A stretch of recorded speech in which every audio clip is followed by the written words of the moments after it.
કેમ છો મારા વાલા મિત્રો? જય માતાજી, જય શ્રી રામ। તો આજે આ મારો પહેલો બ્લોગ કે વિડીયો કહો જે કહો એ છે।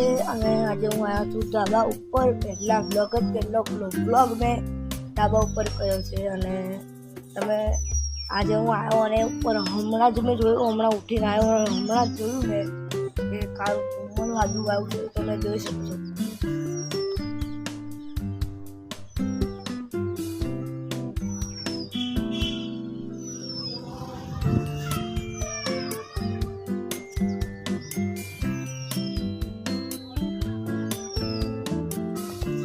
અને આ મારો પહેલો બ્લોગ છે, એટલે જે લોકો પણ મારા વિડીયો જોવે છે તેમને હું કહીશ, એટલું કહીશ કે છેલ્લે એન્ડમાં કે મારા વિડીયો જુઓ, લાઈક કરો, કમેન્ટ કરો અને શેર કરો, સબસ્ક્રાઈબ કરવાનું ભૂલતા નહીં।